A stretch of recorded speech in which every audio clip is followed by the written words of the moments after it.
Hey everybody, before we get into the first episode of Season 3, we want to take a moment to thank all of our new patrons who joined us in the month of June. Casey McKenzie, Kevin Roberts, Anon A. Mouse, Harper Jean, Dan Zirkle, Izzy, Gregory Bulby, Wade Pearson, Joshua Pierce, Rolling Misadventures, Jacob Bernard, Paul Steinhibel, Young Space Dad, The Z-Mage, Jessica Falcon, Vincent Kirk, Stephen Baker, Heather Roberts, Paul Thomas, and Connor Eastlink. So thank you to all of you for joining us this month on Patreon, and thank you to all of our Patreon supporters who make everything we do possible. If you'd like to join up with our crew, head over to patreon.com/thecritshow, and there you can see all the available tiers we have, with tiers starting at just $1. And with that, welcome to Season 3.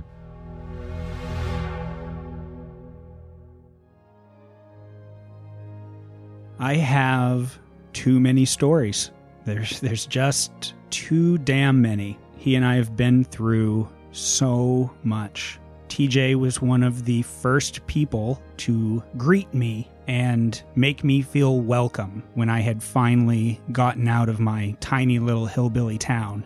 He was someone that showed me the power of positivity, and that even if you feel like an outcast, all you gotta do is find the right other group of outcasts, and then you can be yourself and do great things.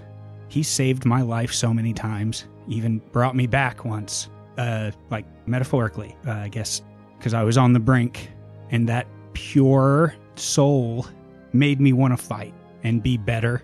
He showed me what it means to just go with your instinct when the instinct is to uplift instead of destroy. The one story of the hundreds, thousands of ridiculous things we ever did together, the one that I think about the most to put me in a better mood, is probably the simplest, maybe even the least interesting to you all. But we were in a class together in college, and it was super boring. And in one particular class, we had to all be watching our computer screens and watch some random presentation. And instead, we found a website that had photoshopped a whole bunch of movie posters with the honest title of what that would be based on what the poster looked like. And we almost got kicked out of class. We were laughing so fucking hard. I don't even remember what most of the titles were. But when I just need to feel good, I think about that. Just the pure, giddy, ridiculous glee that I could share with somebody. And I don't get to make any new memories like that with him. But nobody can take that away from me. And nobody can take away those moments that all of you had with him as well. Tass glances to his right at the closed casket, then takes a deep breath and steps from behind the podium. We recognize many of the faces in attendance as he walks past, headed to his seat. Margaret and Everett sitting near the front, the rest of the founders filling the seats behind them. Jeff and Eddie sitting near Lindsay and the others from the lab.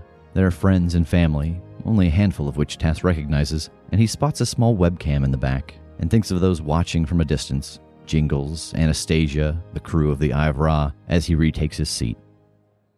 We then find ourselves outside across the street in a small, familiar-looking graveyard. It is the graveyard where Dr. White had originally been buried and where Tass had lost his life once. We see Tass and Jake, Rev, TJ's father, Everett, and Christine carrying the casket across the street and to the gravesite. They lay it down onto the bars. Jake steps forward and looks over the small gathering of people.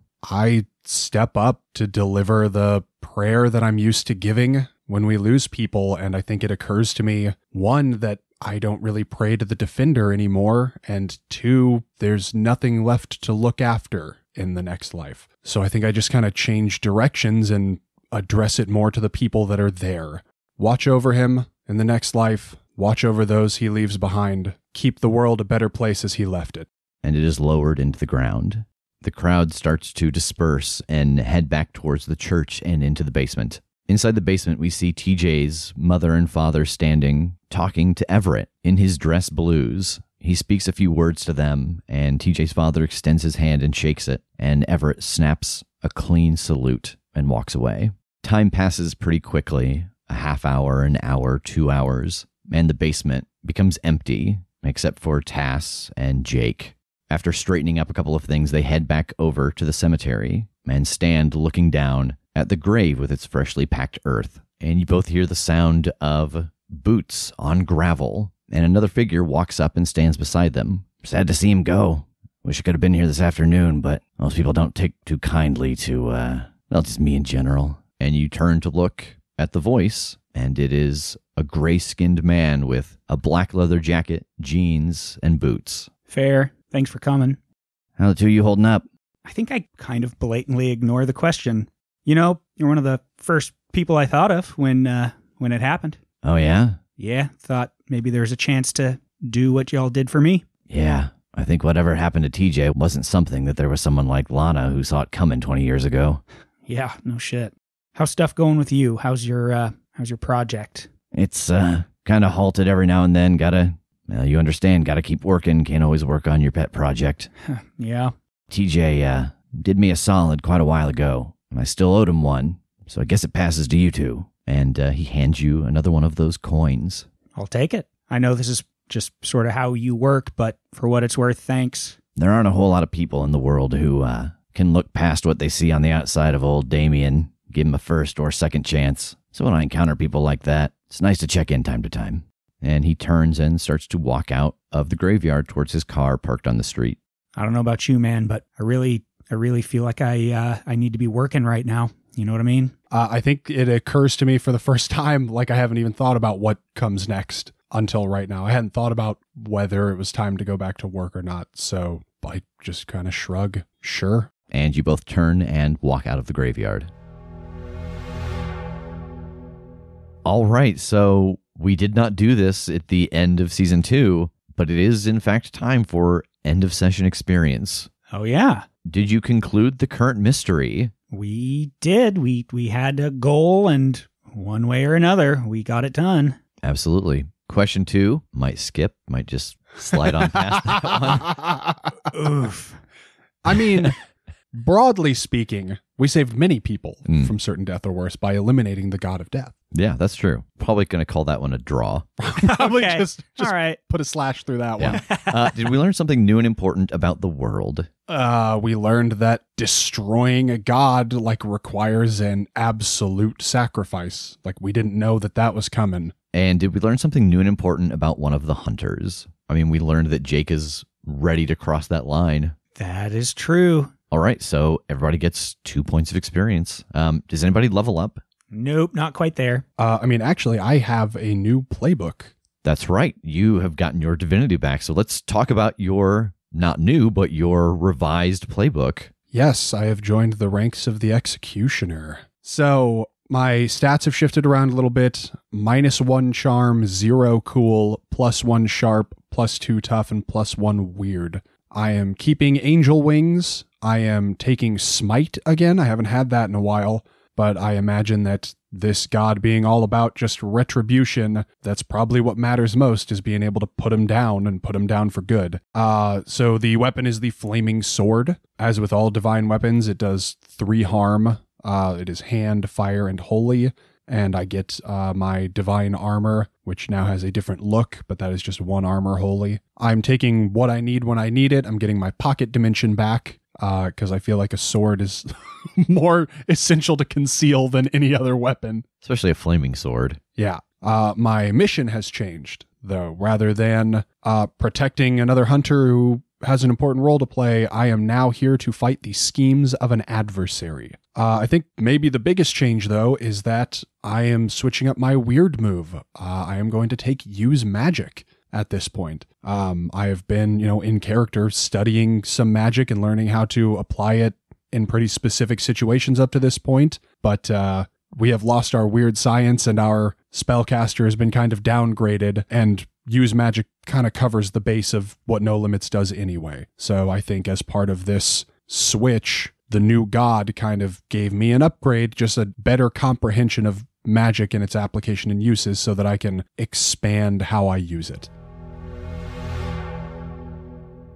So here the two of you stand inside of Margaret's office at the IPT, and she is rifling through a couple of papers. So do you have any idea what's next? Yeah, we have sort of a lead on something to possibly find some information on Nash. It requires another portal jump, though, so I think we're going to maybe take a little time on this one and see if we can get our ducks in a row before we go through another one. Well, if everything works the way that you've described to us, when you all come back, it's like we never missed you, and so far Anastasia and Everett have been doing a pretty good job of picking up the slack with the two of you gone. That's awesome. And at this point, Everett walks in and smiles at both of you. How you holding up? Give him a shrug. Yeah. I took some time and spoke to his parents and gave him a message I've had to deliver more times than I'd like to say, but sacrifice, hero, can't really say why. All things considered, they took it pretty well. Good. How's everything going with you guys? Is there anything you need help with while we're here? No, there's not a whole lot right now that we're pursuing. We're just taking calls as they come in, going around, checking on things. You know, Nash, whatever's going on with him and his group, they're might quiet. It seems like they never make noise until they're right in front of you. Anastasia, she thought she might have a couple leads on some of his old bases and stuff, but by the time we got there, go to check him out, there's nothing but husks. Some point he must have figured out that she was inside of his organization. Yeah, I'll bet hitting his sub gave him a little heads up on some of that. If we found him there, I bet he did a complete re-scramble of everywhere else he's got. Yeah, what she said to me, that seemed to be his home away from home. Didn't imagine anybody would ever find it. Speaking of which, that's something that's been in the back of my mind for a while. Don't we have some dirt or whatever from where he's from? Oh, yeah, TJ gave it to the boys down in the lab before you took off one of those times. You might want to go down and check with them, see if they've got anything on it. Yeah, that's a good call. I don't know that it'll do a ton for us, but every lead, right? Yeah. Well, I'm not sure which thing yet, but we're gonna look through a few things and see what a better approach is for what we have in mind. So, you know, if you guys just need anything while we're still here, let us know. We'll definitely give you a heads up before we hop back through something. All right. Will you let us know if there's anything in particular you need? Shake their hands and, yeah, head out. Same. What do we think, man? What do you mean? I don't know. It's just, this seems big. If this is some sort of thing he's protecting through there, we've just, in some cases, gotten very lucky and some kind of lucky with these jumps. Like, what can we do to get a heads up on whatever this is that we're going to go into next? You mean like how do we create an advantage for ourselves going in? Yeah. I don't know. I mean, without like being there, we can't really change the circumstances of wherever we're going. We might be able to deal some kind of blow on this side that he has to deal with while we're gone, you know, to at least tie up some resources or something. Yeah. I just wish there was a better way to know what the next place is. You know, is it another place like what we just came from? Just that little change, but things are very similar, different versions of ourselves. We know a lot of people we can make deals with that work in information. Does that translate to information about other universes? I mean, theoretically, there's a Yaga in every universe, and they sort of have that awareness of each other, so... Yeah. This one just doesn't super love us. I mean, we need to go talk to her regardless to tell her everything that's, you know, assuming she doesn't already know everything that's happened, we should tell her. And frankly, I would love to maybe rub it in her face a little bit that we took out Koshe.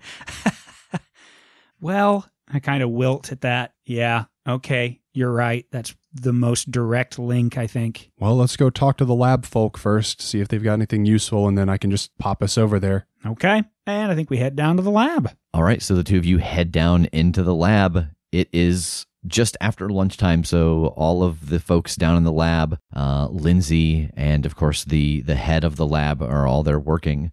And he turns and sees you, and he waves. Well, how y'all doing? Doing pretty good? All things considered, we're Okay. Yeah, boy, he really contributed to the things that we did down here. He would come sometimes at night and we would work on things and talk about the ideas of a giant mech Statue of Liberty and the things we were going to create together. Hey, have you figured anything out about that dirt that we left with you a while ago? Yes. In fact, we've got it in TJ's locker over here. And he goes over to the wall, and there's a group of lockers, and one of them has TJ's name. And he opens it up, and inside are just a couple of random things. And he pulls out a petri dish that has got some dirt layered along the bottom. Yes, we discovered that this actually comes from Canterbury. Canterbury, like Chaucer's? Yeah, over in merry old England. Okay. That's awesome. That's amazing. Is there any particular reason that you're the dirt, where it's from, how that is helpful? Yes. Good. Well, there you go. Canterbury. I mean, boy, if we really wanted to get dark, we could like track down his family through now. And I don't know if he would care, maybe leverage them against him, or maybe something to do with their blood, his blood, magic, ritual, find, bind, destroy. I don't know. I'm just spitballing. Magic's new to me. Shut up. I was on board with a lot of that. Yeah, no, I think that's good. It's something we can look into, but I don't know that it'll give us anything solid. But so thank you guys. I appreciate you. You're awesome. I can't fathom all the crazy stuff you guys do. It just never ceases to amaze me. Thank you so much. Well, of course. Did I know this locker existed? Did I know TJ had a locker in the lab? No, he spent time down here, but yeah, you didn't know that he had a workstation here. Yeah, I want to see what's in there. Yeah, you open it up and there's a notepad that has the grid paper inside of it. And you see the beginning sketches of exactly what the head scientist here was talking about, a way to mechanize the Statue of Liberty. They were deciding where joints would need to go, how to ignite the torch a la Ghostbusters 2.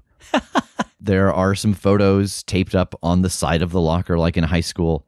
There's one actually of the three of you after that first mission. There's also some pictures of his family, as well as a couple of newspaper clippings from times where things you guys had done had popped up in the news, for example, with the superhero fights giant lizard monster. There's also the dented Altoids tin inside of here, as well as a handful of change. Like just coin change? Yeah. I want to look at it and see if there seems to be any significance to it. You notice that it is from all different places. Like there is no coin that is the same currency. They're not like all places we've been to or anything, are they? They're not. Hey, do you know what he was doing with these coins? Oh yeah. He was trying to come up with a thing like money that wherever you took it would look like the money from that place. Oh, that's so cool. So these are actually all washers. Oh my God. Huh. I'm going to scoop them into the Altoids tin and put them in my little pocket dimension. All right. Actually, when you open the Altoids tin, you see that there are 3 tiny pills inside of it. What are these? Oh, yes.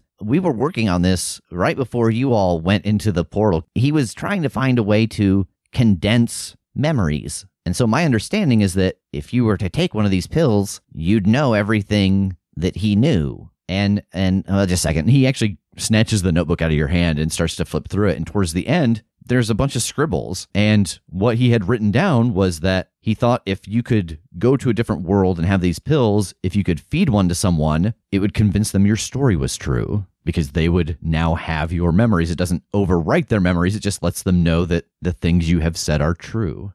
How did he manufacture these? Did you manufacture these? He did. He was working on a couple of machines, and I just don't know how he does some things, I'll be honest. He would aim one thing at another and yell science, and then something would be there. It defies most of the logics that I know. Yeah, we saw a lot of that too. Is there anything else visible in this locker? There's not. I'm gonna like paw around in there looking for like a secret switch or a button or something. I've seen TV and it seems like the kind of shit TJ would do to have like a hidden compartment. I'm gonna taste one of the pictures. It tastes just like us.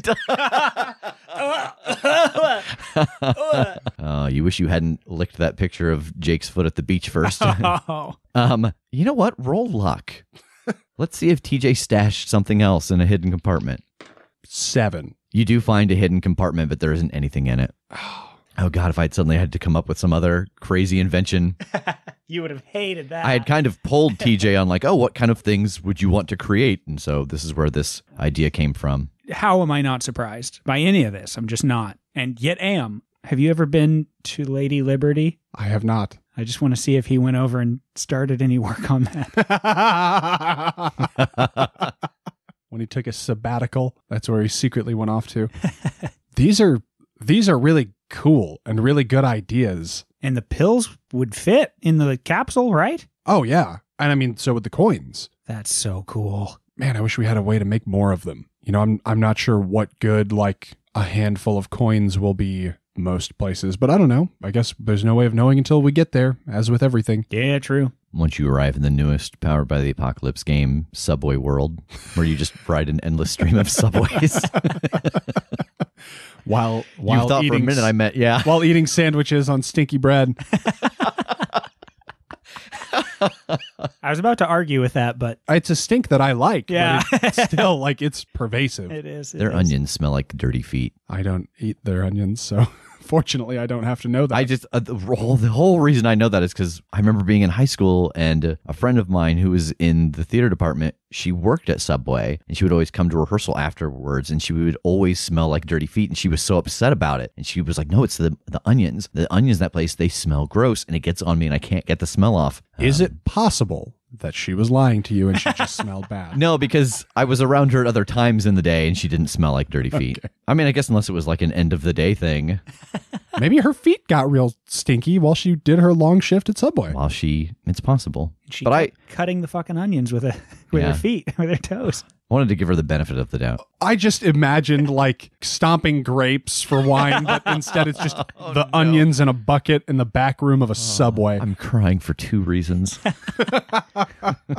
I think it's pretty safe to say we gather all of this stuff up. Yeah, I think all of this stuff lives in the pocket dimension now. Like, if for no other reason than it's too important to me to leave anywhere else.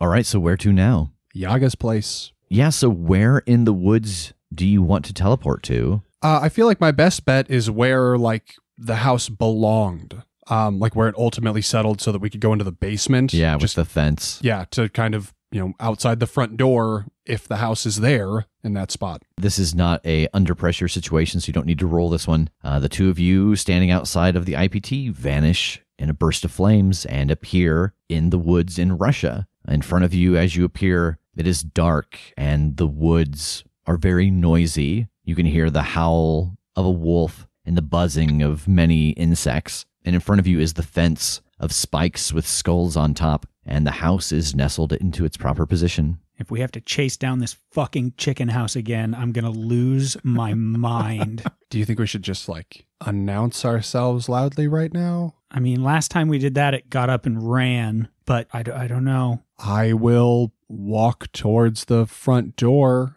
and speak the magic code. Yes. Oh, yeah. Because as you approach, there is no door, just the flat wall. Turn your back to the forest, your front to me. And the door appears and clicks open and swings in. Baba Yaga, it's Jake and Tass. May we come in? Yes, do come in. I nudge Tass in first. Okay. And the two of you walk in, and for the first time, you both see something you had not seen previously. You see all the furniture and the giant stove, but it seems to be covered with like a drop cloth. There is just something draped over all the furniture, the table around the stove. And as you step in, this mop of gray, scraggly hair on top of the chimney shifts and looks up at you, and it's Baba's face. And you realize it is her body spread out as TJ had described seeing before. And it starts to pull slowly in, slinking across the furniture and the floor. Oh, just getting warm. How are you both doing?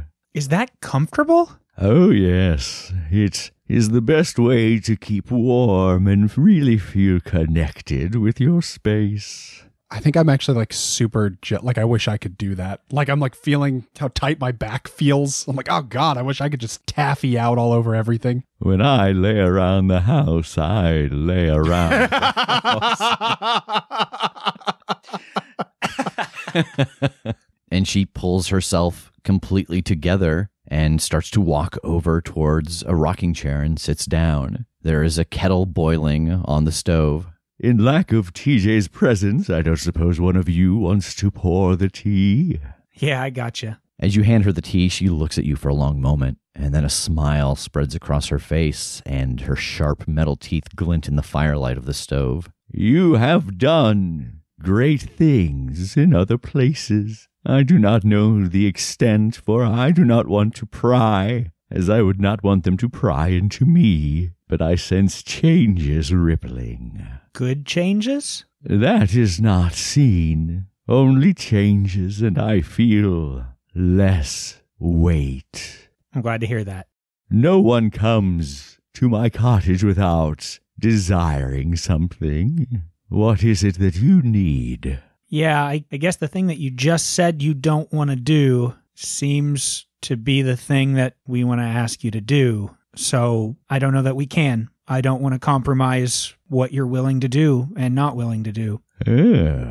What would you need? What would you desire from my knowledge? I must, in all things, attempt to stay neutral. But there are surface thoughts. There is shared common knowledge we all have of one another that I do not believe would be imbalancing the scales if I were to share it. Oh, yeah, there's just a world that we want to go to. We've gone through to a few, obviously, as you know, but it's been kind of a shock and or surprise every time we go through. We're just really hoping for the advantage of at least knowing what hot water we're jumping into. I see. And where are you going? I have the number. I don't know if to you they're like numbered the way they are for our system, but it's 8037? No. It's where the Alkali Corporation is. Ah. And her eyes roll back a little bit and start to twitch back and forth. Ah, yes. There are a number of those in my thoughts when I reach out, but only one that seems like it might be big enough to be important. But, as I said, neutral in all things. For this information, you must, as before, do something for me. Fair's fair. What do you need? At the far edge of the woods, far to the south, much farther than you have walked before, for my land will stretch and grow as necessitates, there is an old burned-down cottage and a rosebush. I need what is buried under that rosebush. It once was mine and was taken. It is time for it to return home. That doesn't seem like much of a riddle. It is not. It is simply a task. What took what was buried? Someone else who came here, seeking my advice on how to deal with a problem. Her problem is long dealt with. Her life long over. On a scale from 1 to 10, how lethal is whatever we're going to encounter under the rosebush? Very. Well, at least we know that going in. I'm going to just guess this isn't a thing you want us to set free. I would have it returned to me, so that it does not find its way into the wrong hands, and so that my decor would be complete again. I'm like looking around the cabin, seeing if there's like, you know, like a spot on the wall where a cuckoo clock visibly used to be. And as you start to scan around and look, your eye actually falls out the open door. And on the fence, you can see just on the left side when you walk in that one of the bones is missing a skull. That they all have skulls lining the front, except for one is empty. Okay. I mean, this sounds like a deal to me. Yeah, I agree. Very well. I will have your answer when you return. All right, no time like the present. All right, we will begin our trek. It's a strange walk. It's quiet. All the sounds of the animals, all the sounds of the insects go away. The wind rustles on occasion, but less and less the further you walk. And nothing seems to have memorable characteristics to it. If you were to try to mark a tree so you could come back to it, a collection of rocks, once you're past it, you don't quite have a sense of what it looked like. And I think at this point, as you are walking, If you've got a beginning of mystery move, now would be the time to use it. Yeah, I would absolutely hit my Destiny's Plaything. That is a 9, so that is a vague hint about the coming mystery. So as the two of you walk, Tash, you get this brief vision of a skull, and it looks exactly like the other skulls that are on the fence around Yaga's house, except that it's got these 2 burning coals where the eyes are, and you see it moving through space, and then it's sat down on a pile of other, what look like strange artifacts, and then you're back walking again. Oh, God. Do you have a vision? Yep. I saw this skull. It had these embers or coals or something burning in its eyes, and it was moving through space. I get the feeling that it was maybe being carried. I guess I don't know, but it was set down onto a pile of other stuff. I don't know, artifacts or items, or I couldn't tell. I don't know. I can't make heads or tails of it, but it makes me wonder if somebody's there, which wouldn't be a surprise.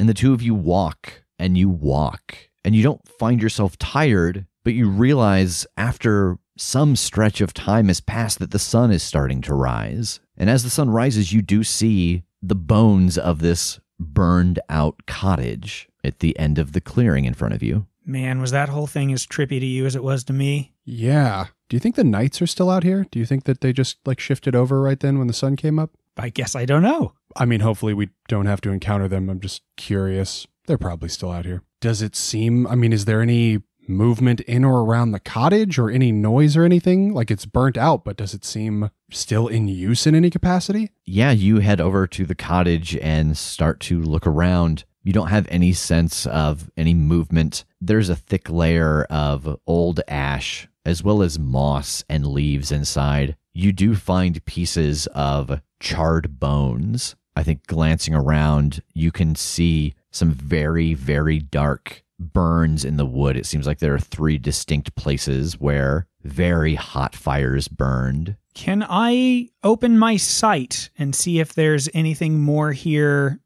invisible or spirit related? Yeah, you do. You open up your sight and you look around. The place where those dark spots are burned into the floor have a little bit of magic to them, but the rest of this place seems clean and clear. Nothing too intense on the old invisible radar, or that's not it's not right, is it? No, that's a cool name. I like it. Okay, cool. Maybe magic started the fires? Otherwise, just looks like a shitty old building. I would like to try something. I would like to use magic to view another time. Yeah, roll use magic.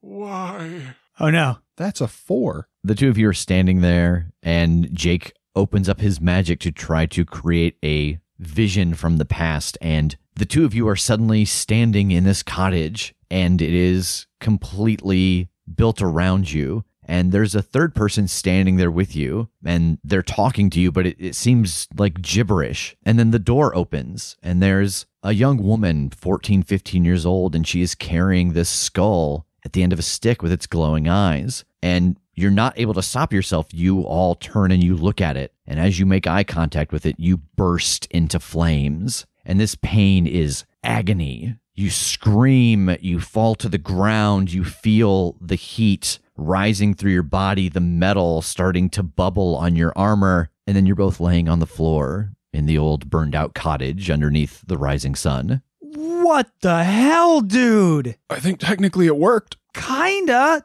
Good God. Being sprawled out on the ground and very close to those blackened spots on the floor, do they look like footprints? No, they do look like the spots where 3 people would have been standing when they burst into flames. Neato. All right. As I drag myself back to my feet, if it's the skull, don't look in its eyes. Yeah? Yep. That seems like it. Yep. Let's go dig up a rosebush, baby. I'm gonna shamble out of here, I guess, and look around to see if there's a rosebush. Directly behind the house is a fairly large rose bush. It's got 24 beautiful roses blooming on it. I suppose we just start digging till we find something. Yeah? Should we blindfold ourselves so that we don't, accidentally dig this thing up and look it in its eyes? I mean, maybe once we find something, if we clink down and get an idea that something's there. I can't imagine the shovel full that would just open its eyes, right? I mean, do you want to make assumptions? Or do you want to catch fire? Like what? You felt that, right? This isn't something I want to be cavalier about. Okay, you and your logic and your steps and safety. Do we do that? Do we just blindfold ourselves and dig till we feel a clink of something? I mean, we know it's under the bush. That's a relatively small area to have to dig in. I think we'll be okay. Okay, yeah. What are we going to dig with? Can't you teleport to a... Yeah, I'll go to an Ace Hardware. I'll be right back. Yeah, you teleport to your local hardware store of choice, the one Jake always shops at, and you buy 2 shovels and you teleport back. Okay. I'm gonna take off my crimson sash that came with my fancy new armor and tie it around my eyes. Like once I break dirt and know kind of where I'm going, tie that around my eyes and start digging. Okay. I guess I take off my tie and use that as a blindfold. Someone's seen 50 Shades of Grey. Yeah, so you both blindfold yourselves and start to dig. Why don't you both roll Act Under Pressure? I got an 8. I got a 9. So you can take a little damage from what's about to happen. You can get out of the way, but drop something, or you're going to make a bunch of noise as it happens. I know that I haven't described what's happening, but it's because you're both blindfolded. Can I ask, like the little bit of damage is not what happened to us in the vision, right? Like that's not a little bit of damage. Correct. That is not a little bit of damage. Yeah. Okay. Immolation is pretty lot. Yeah, more than 1 armor defeating, I'm sure. I'll take the little bit of damage then. I think I like the thought of making a noise. Okay. So as you both dig up this rose bush, there is a crumbling sound. And Jake, you feel yourself fall forward and down. Tass, you feel this earth starting to give way, and you stagger backwards and you let out a scream as your shovel clangs against a tree. Jake, you fall about 10 feet and hit the ground. You take 1 point of damage, armor defeating, as you land on a bunch of rocks. So it feels like we dug through the ceiling of something? It does. I'm so scared to take the blindfold off now. I'm going to listen very carefully. Tass, what are you doing? I'm getting to my feet, and I have to look. I think I just tug the tie down just a little bit under one eye to see what we just did. Yeah, you peek out and you see that the rosebush is gone, and there is a hole about 5 feet around that Jake has just fallen through. Shit. Jake, are you okay? Hello? Jake? Shh. Jake, roll Read a Bad Situation. -1 because you're blindfolded.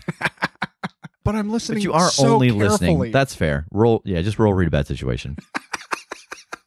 You can only ask 13 hearing-based questions. All right, you get a hold 3. Are there any dangers we haven't noticed? You hear pretty far away to your right as you lay on the ground blindfolded the sound of something running on 4 legs, but it's getting quieter. Oh, knowing that I don't hear anything close to me, I will take the blindfold off. So you pull down your blindfold and you are inside of a tunnel, and you can see that it goes to your left and to your right. And this creeping feeling of deja vu sinks in because it's been a while now, but you have been in a tunnel like this before. You see the claw marks on the walls, and the smell of death fills this place. You've fallen through the earth into a ghoul tunnel.